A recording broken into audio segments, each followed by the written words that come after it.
महाकवि भारवी द्वारा विरचित किरातार्जुनीयम के प्रथम सर्ग के 4 श्लोकों का हमने पिछले वीडियोस में अध्ययन किया था, जिसमें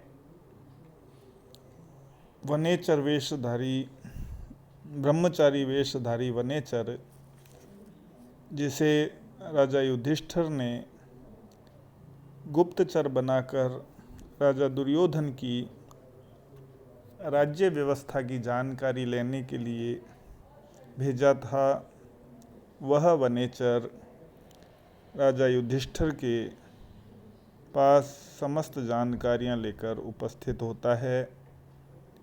साथ ही पिछले श्लोक में यह बताया कि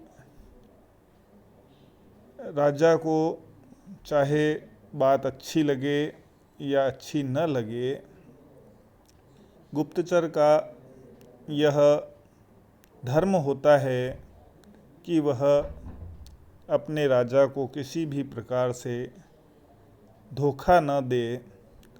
साथ ही यह भी बताया था कि इस संसार में हितकारी और मनोहर वाणी अत्यंत दुर्लभ होती है।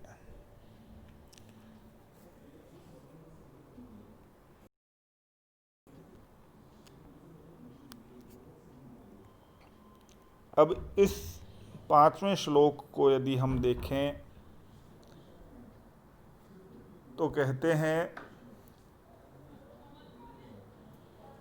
स किम सखा साधु न शास्ति यो अधिपम हितान्न यह संसृणुते स किम प्रभु सदानुकूलेषु हि कुर्वते रतिम नृपेष्वमात्येषु च सर्वसंपदः। यदि हम इसका विग्रह या अन्वय करें तो यो अधिपम यानी जो राजा, साधु न शास्ति,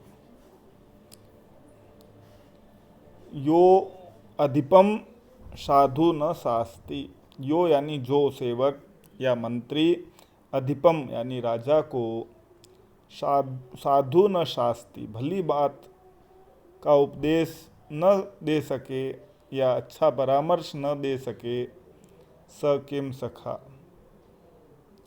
उससे बुरा मंत्री या मित्र कोई नहीं है। अर्थात ऐसे मित्र से क्या लाभ है, कोई लाभ नहीं है। फिर आगे कहते हैं, यह संसृणुते हितान्न, यह हितान्न संसृणुते, और जो हितात यानी हित की शिक्षा देने वाले को न संसृणुते नहीं सुनता है, स किम प्रभु, ऐसे प्रभु से क्या लाभ है। अर्थात ऐसा स्वामी भी कोई अच्छा स्वामी नहीं कहलाता है। क्यों कही ये बात? क्योंकि ही निश्चय ही नृपेषु अमात्येषु च, नृपों में अर्थात राजाओं में, तथा अमात्येषु यानी अमात्यों में अर्थात मंत्रियों में, अनुकूलेषु सदा, हमेशा परस्पर अनुकूलता होने पर ही, सर्व संपदः, समस्त प्रकार की राज्य संपत्तियां, रतिम कुरुते, उस मंत्री और राजा से अनुराग करती हैं। रतिम कुरुते, कुर्वते यानी अनुराग करती हैं। तो यहाँ पर भी वनेचर, जो कि गुप्तचर के रूप में प्रस्तुत किया गया था, वह राजा से पुनः आग्रह करता हुआ कहता है कि इस संसार में जो हित की बात नहीं कह सकता और जो हित की बात नहीं सुन सकता, ऐसे दोनों ही व्यक्ति से इस संसार को कोई लाभ नहीं है। साथ ही यह भी बताता है कि कौन सा राज्य समृद्धि को प्राप्त करता है, तो कहा कि जिस राज्य में राजाओं में और अमात्यों में यानी मंत्रियों में हमेशा अनुकूलता रहती है, वहीं उसी राज्य में सर्व संपदा यानी समस्त प्रकार की संपत्तियां रतिम कुरुते अनुराग रखती हैं, अनुराग करती हैं। तो इस प्रकार जो गुप्तचर के रूप में राजा युधिष्ठिर ने जिसे दायित्व निर्वहन के लिए भेजा था, वह अपने दायित्वों का तथा व्यवहार का दोनों का ही यथार्थ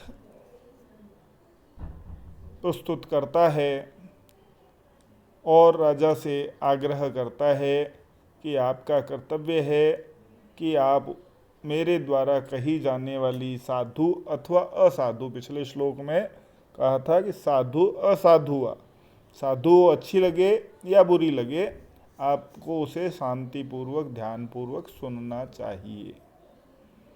और उसी बात को यहाँ आगे बढ़ाते हुए कहा है कि राजा यदि बात नहीं सुनता है, कौन सी बात? हितकारी बात, कड़वी भले ही से हो लेकिन हितकारी हो, यदि ऐसी बात को राजा नहीं सुनता है तो ऐसे राजा से उस राज्य को कोई लाभ नहीं मिलता है। और जो राजा को उचित उपदेश नहीं दे सके, ऐसे मित्र से भी कोई लाभ नहीं है, या ऐसे मंत्री से भी कोई लाभ नहीं है। तो दोनों ही परस्पर राज्य समृद्धि के हेतु होते हैं। इसीलिए कहा कि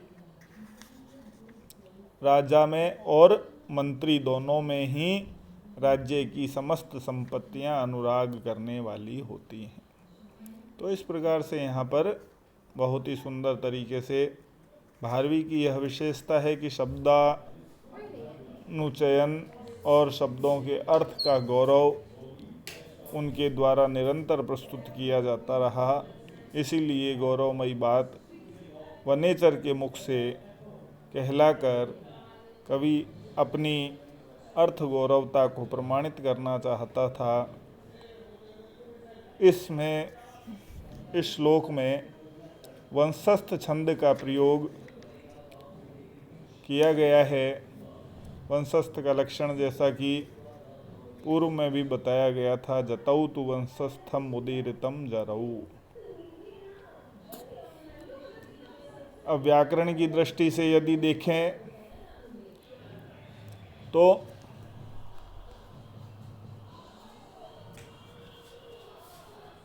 हितात धा धातु से किता प्रत्यय करने पर हित शब्द बनता है। हितम अस्ति अस्य इति, तो हित से मत्वर्थीय अच प्रत्यय होकर के भी हितः शब्द बनता है। आख्यातोपयोगी सूत्र से यहाँ पंचमी विभक्ति का प्रयोग हुआ है। शास्ति शब्द शास धातु से लट लकार में प्रथम पुरुष एक वचन की विवक्षा में बनता है और शास धातु विकर्मक है। अतः साधु और अधिप इन दोनों में प्रधान कर्म और गौण कर्म होने के कारण कर्म संज्ञा हुई है, अर्थात द्वितीय विभक्ति हुई है। इसी प्रकार से यदि हम देखें, संसृणुते शब्द आया है तो सम उपसर्ग पूर्वक श्रु धातु से लट लकार में, श्रु धातु आत्मनेपदी धातु है तो लट लकार में प्रथम पुरुष एक वचन की विवक्षा में संसृणुते शब्द बनता है। इसी प्रकार अमात्येषु अमा सह भवाः, अमात्य शब्द अमा अव्यय से त्यप प्रत्यय करने पर तद्धित में त्यप प्रत्यय होता है। तो अमा के साथ में अमा अव्यय है तो अमा अव्यय के साथ में त्यप प्रत्यय का विधान होने पर अमात्य शब्द बनता है। तो अमात्याः तेषु इति अमात्येषु भावे सप्तमी विभक्ति का यहाँ बहुवचन का प्रयोग हुआ है। इसी प्रकार सर्वसंपदः सर्वाश्च ता संपदः कर्मधारय समास है। सर्वाश्च ता संपदः, संपदः में सम उपसर्ग है, पद धातु है और क्विप प्रत्यय होकर के जस विभक्ति यानी प्रथमा विभक्ति बहुवचन का यह प्रयोग है। अलंकार यदि हम यहाँ देखें तो अर्थांतरन्यास अलंकार है। यहाँ मंत्री द्वारा हितकर वचन न कहने तथा राजा द्वारा हितकर वचन न सुनने की निंदा करके साधु राजा और मंत्री की परस्पर अनुकूलता रूप कारण का समर्थन सर्व संपत्ति प्राप्ति रूपी कार्य से होने के कारण अर्थांतरन्यास अलंकार है। तो इस प्रकार से व्याकरणात्मक प्रक्रिया पर भी हमें ध्यान देना चाहिए, जिससे हम शब्द की प्रकृति, शब्द के विभक्तियों को, धातुओं की रूपों को जान सकते हैं। साथ ही कारकों का उपयोग भी हम पहचान सकते हैं। द्विकर्मक धातु का प्रयोग यहाँ हुआ है। तो द्विकर्मक में दो प्रकार की कर्म होते हैं, एक प्रधान कर्म होता है, एक गौण कर्म होता है। तो प्रधान कर्म में नित्य द्वितीय विभक्ति होती है, लेकिन गौण कर्म अपादान आदि की अविवक्षा होने पर होता है।